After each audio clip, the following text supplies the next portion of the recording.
آج ہم راولپنڈی میں ایک بہت ہی اہم موقع میلاد النبی صلی اللہ علیہ وآلہ وسلم اس حوالے سے جو تیاریاں ہو رہی ہیں اور جو پیغامات دیے جا رہے ہیں ان پر بات چیت کر رہے ہیں۔ جی، اور یہ گفتگو ایک اخباری رپورٹ پر مبنی ہے۔ نمائندہ زیکر جہاں راولپنڈی کی رپورٹ ہے۔ ہاں، اور اس میں خاص طور پر ایک مقامی سماجی شخصیت ہے ملک منیر زرین اور ان کی تنظیم شاہین پیس فورس پاکستان، ان کی سرگرمیوں کا ذکر ہے۔ بالکل۔ تو آج ہم یہ سمجھنے کی کوشش کریں گے کہ یہ تیاریاں کیسی ہیں، کیا اہم پیغامات ہیں، اور یہ جو مقامی تنظیمیں ہیں جیسے یہ شاہین پیس فورس، ان کا کیا کردار ہے اس سب میں۔ جی ہاں، مطلب یہ رپورٹ ہمیں ایک زاویہ فراہم کرتی ہے کہ کس طرح مذہبی تہواروں کو آپ کہہ لیں سماجی ہم آہنگی کے لیے استعمال کیا جا سکتا ہے۔ صحیح، تو آئیے رپورٹ کی پہلی بات سے شروع کرتے ہیں۔ ملک منیر زرین صاحب کا ایک دورہ۔ رپورٹ کہتی ہے کہ انہوں نے 12 ربیع الاول کے سلسلے میں مختلف جگہوں کا دورہ کیا۔ جی، اور یہ صاحب کئی حیثیتیں رکھتے ہیں: شاہین پیس فورس کے مرکزی صدر، شاہین نیوز کے چیف ایگزیکٹو اور روزنامہ ذکر جہاں کے سٹاف رپورٹر بھی۔ جی ہاں، کافی ذمہ داری ہیں۔ اور رپورٹ یہ بتاتی ہے کہ یہ دورہ صرف آپ کہیں رسمی نہیں تھا۔ اچھا۔ ہاں، اس کا ایک واضح مقصد تھا۔ میلاد مصطفیٰ صلی اللہ تعالیٰ علیہ وسلم کی جو تقریبات ہیں، خاص طور پر جلوس، ان کے انتظامات، ان کی تیاریوں کا تفصیلی جائزہ لینا۔ اوہ، تو مطلب باقاعدہ جا کر دیکھنا کہ کیا ہو رہا ہے۔ بالکل، خود موقع پر جا کر صورتحال کو سمجھنا۔ یہ تو ایک فعال قدم لگتا ہے۔ اور وہ اکیلے نہیں گئے تھے، رپورٹ میں ذکر ہے؟ جی نہیں، اکیلے نہیں تھے۔ ان کے ساتھ شاہین پیس فورس کے سینئر نائب صدر سید خرم بخاری، نائب صدر منیر بھٹی، اور جو اہم بات ہے، رضاکاروں کی ایک بڑی تعداد بھی تھی۔ اچھا، رضاکار بھی؟ جی ہاں، اس سے پتہ چلتا ہے کہ یہ تنظیم صرف نام کے عہدیداروں پر نہیں چل رہی، اس کی ایک آپ کہیں گراس روٹ لیول پر موجودگی ہے۔ رضاکار متحرک ہیں۔ یہ تو واقعی تنظیم کی عملی موجودگی دکھاتا ہے۔ اچھا، اب آتے ہیں اس پیغام پر جس کا رپورٹ میں خاص ذکر ہے۔ ملک منیر زرین صاحب نے کیا پیغام دیا؟ رپورٹ کے مطابق انہوں نے کہا کہ 12 ربیع الاول تمام مسلمانوں کے لیے بہت خوشی کا دن ہے، رحمتوں کا دن ہے۔ انہوں نے اس خوشی کو جوڑا ایک بڑے مقصد سے۔ وہ کیا تھا؟ مطلب صرف مذہبی خوشی نہیں؟ نہیں، صرف وہ نہیں، انہوں نے زور دیا اخوت پر، بھائی چارے پر، امن اور محبت کے پیغام کو عام کرنے پر۔ اچھا۔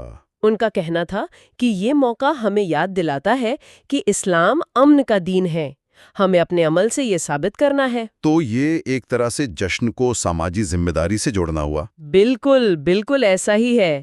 یہ اہم نکتہ ہے کہ مذہبی تہواروں کو صرف رسومات تک محدود نہ رکھا جائے، بلکہ ان سے جڑے جو سماجی اور اخلاقی سبق ہیں ان کو اپنایا جائے۔ اور رپورٹ میں سیرت النبی صلی اللہ علیہ وسلم پر عمل کرنے کی بات بھی ہے۔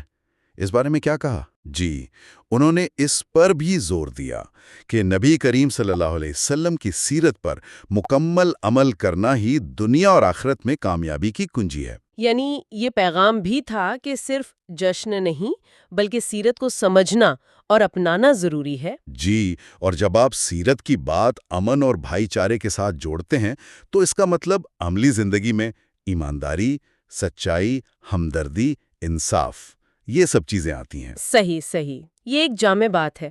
اب آتے ہیں شاہین پیس فورس کے کردار پر۔ تنظیم کے حوالے سے کیا کہا انہوں نے؟ انہوں نے یقین دہانی کرائی کہ شاہین پیس فورس جیسے پہلے بھی کرتی رہی ہے، اس سال بھی میلاد کے اجتماعات میں خاص طور پر جلوسوں میں عوام سے بھرپور تعاون کرے گی۔ بھرپور تعاون؟ اس کا کیا مطلب ہے؟ رپورٹ کچھ بتاتی ہے کہ یہ تعاون کس قسم کا ہوگا؟ ہاں، رپورٹ کہتی ہے کہ مقصد یہ ہے کہ یہ مبارک دن امن و سکون سے گزرے۔ اچھا، تو مطلب یہ نکلتا ہے کہ یہ رضاکارانہ طور پر امن و امان قائم رکھنے میں مدد کریں گے، انتظامیہ کا ہاتھ بٹائیں گے۔ تو یہ ایک قسم کی کمیونٹی کی شمولیت ہوئی، شہری ذمہ داری۔ جی بالکل، آپ اسے اس طرح دیکھ سکتے ہیں۔ بڑے اجتماعات میں سیکیورٹی فورسز پر بہت دباؤ ہوتا ہے۔ ہاں وہ تو ہے۔ تو ایسی رضاکار تنظیمیں جو مقامی بھی ہوتی ہیں وہ بہت مددگار ثابت ہو سکتی ہیں۔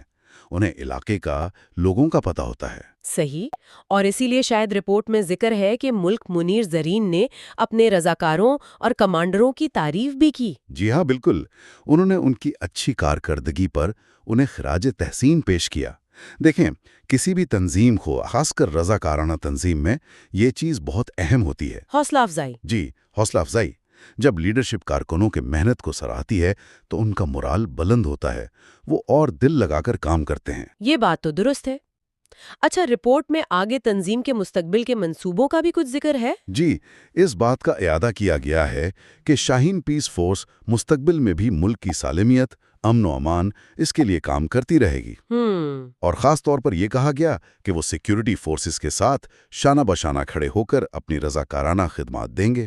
یہ تو بڑا عزم ہے، ملکی سالمیت اور امن و امان کے لیے سیکیورٹی فورسز کے ساتھ شانہ بشانہ، ایک رضاکار تنظیم کی طرف سے۔ جی، یہ ایک اہم بیان ہے۔ یہ ظاہر کرتا ہے کہ یہ تنظیم اپنے کام کو صرف میلاد یا مخصوص دنوں تک محدود نہیں سمجھتی، بلکہ ایک بڑے تناظر میں دیکھتی ہے، قومی سطح پر۔ بالکل، ایک قومی ذمہ داری کے احساس کے طور پر۔ یہ ایک مثبت سوچ ہے۔ اور اس کے ساتھ ملک کی ترقی میں حصہ ڈالنے کی بات بھی ہے۔ جی، وہ بھی اسی کا حصہ ہے۔ دیکھیں، امن ہوگا تو ترقی ہوگی۔ صحیح۔ تو اگر کوئی تنظیم امن قائم کرنے میں مدد دے رہی ہے تو وہ بالواسطہ طور پر ملکی ترقی میں بھی اپنا حصہ ڈال رہی ہے۔ یہ ایک اہم نکتہ ہے۔ اچھا، آخر میں عوام سے بھی کوئی اپیل کی گئی ہے؟ جی، 2 بنیادی اپیلیں ہیں۔ ایک تو یہ کہ لوگ میلاد مصطفیٰ صلی اللہ علیہ وسلم کے جلوسوں اور محافل میں بھرپور شرکت کریں۔ ٹھیک ہے، یہ تو متوقع ہے۔ جی، دوسری اپیل جو ہے وہ زیادہ آپ کہیں وسیع ہے۔ انہوں نے درخواست کی کہ اس موقع پر ملک و قوم کی سلامتی، ترقی اور خاص طور پر امت مسلمہ کے اتحاد کے لیے خصوصی دعائیں کی جائیں۔ تو صرف شرکت نہیں، بلکہ شرکت کو ایک اجتماعی دعا میں بدلنے کی بات ہے، جس کے مقاصد قومی اور ملی ہیں۔ بالکل، یعنی اس مذہبی موقع کو ذاتی روحانیت سے آگے بڑھا کر اجتماعی بھلائی، قومی سلامتی، معاشی ترقی، امت کا اتحاد، ان بڑے مقاصد کے لیے دعا اور فکر کا ذریعہ بنایا جائے۔ یہ تو مذہبی تہوار کو ایک بہت ہی وسیع معنی دینے کی کوشش ہے۔ جی، یہ ظاہر کرتا ہے کہ مذہبی رسومات کو کس طرح بڑے سماجی اور قومی شعور کے لیے استعمال کیا جا سکتا ہے۔ تو اگر ہم ساری بات کو سمیٹیں تو اس رپورٹ سے جو تصویر بن رہی ہے وہ یہ ہے کہ راولپنڈی میں میلاد النبی صلی اللہ علیہ وآلہ وسلم کی تیاریاں صرف روایتی نہیں ہیں۔ جی نہیں، ان میں امن، بھائی چارہ، محبت جیسے سماجی پیغامات پر بہت زور ہے۔ بالکل، اور اس میں شاہین پیس فورس جیسی مقامی تنظیم کا ایک منظم، فعال کردار نظر آتا ہے۔ وہ نہ صرف یہ پیغام پھیلا رہی ہے بلکہ عملی طور پر امن قائم رکھنے میں بھی مدد کا عزم رکھتی ہے۔ تو یہ رپورٹ اگرچہ ایک محدود دائرے کی ہے، لیکن یہ دکھاتی ہے کہ مذہبی تہوار کمیونٹی کو جوڑنے، مثبت اقدار پھیلانے اور شہری ذمہ داری کا مظاہرہ کرنے کا ایک اہم ذریعہ ہو سکتے ہیں۔ یہ واقعی ایک مثبت پہلو ہے کہ کس طرح نچلی سطح کی تنظیمیں معاشرے میں اہم کردار ادا کر سکتی ہیں۔ بلا شبہ، ملک منیر زرین اور ان کی تنظیم کی کوششیں جیسے رپورٹ میں بیان ہوئی، اس کی ایک اچھی مثال ہے۔ یہ سب جان کر ذہن میں ایک سوال آ رہا ہے۔ جی ضرور۔ ہم نے دیکھا کہ یہ رپورٹ ایک مقامی تنظیم کے مثبت کام کو نمایاں کرتی ہے، لیکن اگر ہم وسیع تر سوچیں تو یہ جو مذہبی تہوار ہیں اور ان سے جڑا جو عوامی جوش و جذبن ہوتا ہے، اسے معاشرے میں امن، بھائی چارے اور خاص طور پر شہری ذمہ داری کے احساس کو مستقل طور پر بڑھانے کے لیے کیسے زیادہ مؤثر بنایا جا سکتا ہے؟ کیا یہ کوششیں جیسے شاہین پیس فورس کی ہیں، یہ صرف تہواروں تک ہی ٹھیک ہے، یا ان میں کوئی پائیدار سماجی تبدیلی لانے کی بھی صلاحیت ہے؟ اور اگر ہے تو اس میں کیا مشکلات ہو سکتی ہیں؟ اس پر شاید مزید سوچنے کی ضرورت ہے۔